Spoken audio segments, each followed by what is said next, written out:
Cuando el silencio tiene nombre. Mi esposo acababa de salir por la puerta. Una despedida rápida, casi mecánica, como si cada vez que viajara por trabajo dejara también un hueco en mi piel. Me quedé de pie junto al marco, viéndolo alejarse por la ventana, hasta que su auto se perdió en la esquina. Y entonces, lo sentí. Ese tipo de silencio que no solo se escucha, sino que se mete en los huesos. Un silencio denso, que no te acompaña, te invade. La casa, vacía. Mi cuerpo, inquieto. Como si algo, o alguien, ya supiera que ahora estaba sola. Fui hasta la cocina, pero el café no me supo a nada. Las cortinas estaban abiertas y, sin buscarlo, mi mirada se fue directo al jardín del lado. Allí estaba él, mi vecino. Esa clase de hombre al que siempre saludas con educación, pero al que en secreto has espiado más veces de las que te atreverías a confesar. Tenía una camiseta blanca, pegada al torso por el sudor. Estaba lavando su auto, sí, pero lo hacía de una manera que no tenía nada de inocente. Manguera en mano, mirada directa, postura dominante. El agua resbalaba por sus brazos y caía, húmeda, justo en ese bulto exageradamente prominente que su pantalón parecía apenas contener. No fue solo la vista lo que me estremeció. Fue la forma descarada en la que me miró. Como si me hubiera leído el pensamiento. Como si supiera exactamente en qué parte de su cuerpo se habían posado mis ojos. No desvió la mirada. Sonrió. Siguió moviendo la manguera. Más lento. Más provocador. Sentí como la piel se me erizaba. No por frío, sino por esa mezcla de peligro y deseo que solo se da cuando sabes que estás a punto de cruzar un límite que no tiene retorno. Era mi vecino. Un hombre más joven. Fuerte. Soltero. Con fama de tener algo demasiado grande, según los murmullos entre las vecinas más chismosas. Yo siempre fingí no escuchar. Siempre aparenté no interesarme. Hasta hoy. Hoy, el silencio en casa tenía nombre. Y lo estaba mirando desde la ventana. El adiós temporal de mi esposo. La noche anterior a su partida, mi esposo apenas me tocó. Un beso tibio en la frente, una cena rápida y una excusa cualquiera para irse a dormir temprano. Yo me quedé en la sala, sola, con la televisión encendida sin prestarle atención, preguntándome si aún recordaba cómo era acariciarme sin apuro, sin distracciones, sin prisa por terminar. Ya no era como antes. Su forma de amarme se había vuelto predecible. Rutinaria. Como si mi cuerpo fuera una tarea más en su lista de pendientes. Por eso, cuando hizo la maleta al día siguiente y salió sin siquiera mirar atrás, algo dentro de mí se rompió. O quizás se liberó. Me quedé sola. Completamente sola. O eso creía. Porque a las pocas horas, el vecino volvió a aparecer. Como si supiera perfectamente que ahora tenía el camino despejado. Salió a regar las plantas sin camisa, con el pantalón colgando bajo la cintura, y ese mismo bulto, imposible de ignorar. No parecía casual. Nada en él era casual.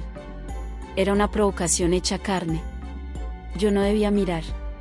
No debía, pero lo hice. Y mientras lo hacía, imaginaba. ¿Y si un día cualquiera, él simplemente llamara a mi puerta con una excusa ridícula? ¿Y si se acercara demasiado? ¿Y si? Tragué saliva. Me senté junto a la ventana. Y dejé que la imaginación hiciera el resto. El vecino y sus gestos demasiado atentos. Pasaron solo 2 días desde que mi esposo se fue, pero cada hora sin él se sentía distinta. No por su ausencia, sino por la presencia constante y cada vez más descarada del vecino. Al principio pensé que era coincidencia, que simplemente él era amable, que siempre había sido así y yo estaba interpretando mal todo por mi soledad. Pero no era mi imaginación. Cada vez que salía al patio, él salía también. Si yo regaba mis plantas, él regaba las suyas. Si sacaba la basura, él aparecía en el camino, con el torso desnudo y ese bulto salvaje oscilando bajo su pantalón flojo. Siempre sudado, siempre oliendo a trabajo físico, a cuerpo encendido. Y lo peor, o lo mejor, es que lo sabía. Una tarde, me acerqué al buzón. Él estaba justo al lado, revisando unas herramientas. Me saludó con una voz grave, profunda, que vibró dentro de mí. Me preguntó si necesitaba algo, si me sentía bien, si todo iba bien, pero lo hizo acercándose demasiado, con los ojos puestos en mis labios, no en mis palabras. Y luego lo dijo. Si en algo puedo ayudarte, lo que sea, solo llama a mi puerta. Lo que necesites, grande o pequeño. Ese grande o pequeño me dejó congelada. No por miedo. Por excitación. Por curiosidad. Por ese fuego en el vientre que me obligó a sonreírle con la mirada baja, sabiendo perfectamente que acababa de invitarme a cruzar una línea. El objeto, demasiado grande. Todo se volvió más extraño y excitante el día en que él tocó a mi puerta. Decía que tenía una herramienta que me podía prestar. Algo grande, según él, que podía servirme para arreglar el grifo del lavadero. Yo sabía que el grifo no necesitaba arreglo. Él también lo sabía. Pero aún así, lo dejé entrar. Traía una caja de herramientas, aunque lo único que parecía sobresalir era eso. Un tubo de metal, grueso, largo, frío, que apenas cabía en su mano. Me lo mostró con una sonrisa maliciosa y dijo, como si hablara de cualquier cosa. A veces lo grande no sirve de nada si no se sabe cómo usarlo. Pero yo tengo experiencia. Tragué saliva. Me quedé observando ese objeto, sin poder evitar pensar en otra cosa. En otra forma. En otra situación. Él se agachó para mirar debajo del fregadero, y su camiseta se alzó revelando toda su espalda, la cintura baja, el pantalón casi cediendo, y eso marcándose tan intensamente que no había forma de fingir que no lo veía. Yo, de pie, con la garganta seca, solo atinaba a observar. Mi cuerpo empezó a reaccionar solo. Respiración agitada. Piel de gallina. Piernas tensas. Cuando se levantó, me ofreció el tubo de nuevo, pero esta vez, lo hizo lentamente. Lo colocó entre mis manos, dejando que mis dedos lo rodearan, y sostuvo mi mirada.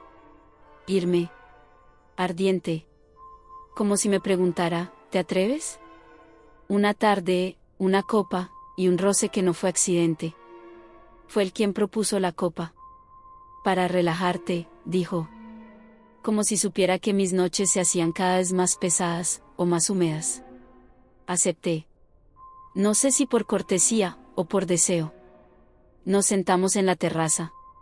El sol bajaba, pero el calor subía entre nosotros. Cada palabra era una excusa, cada mirada un roce invisible. En un momento, me levanté a buscar algo dentro. Sentí sus pasos detrás de mí. Y al girar, lo rozó. No mi brazo. No mi espalda. Lo otro. Su cuerpo contra el mío, firme, contundente, presente. Fue un segundo, pero fue todo. La forma en que lo sentí, no fue casualidad. Yo no me aparté. Y él, tampoco se disculpó. El castigo que me hizo volver a buscarlo. Esa noche no dormí. Pensaba en él. En su mirada. En cómo me tocó, sin tocarme. Al día siguiente fui a su puerta. No dije nada. Él tampoco. Solo cerró con llave y me tomó. No fue tierno. Fue fuerte. Intenso. Un castigo delicioso. Me arrastró a su voluntad como si supiera que lo deseaba. Y cuando terminó, me dejó temblando. Con el cuerpo saciado y el alma en llamas. Desde entonces, cada vez que mi esposo se va, yo también lo hago. Cuando lo prohibido se vuelve necesidad. Desde aquel día, cada vez que mi esposo se va, yo también me pierdo. Pero no en la soledad, sino en ese castigo, que ya no puedo dejar de buscar.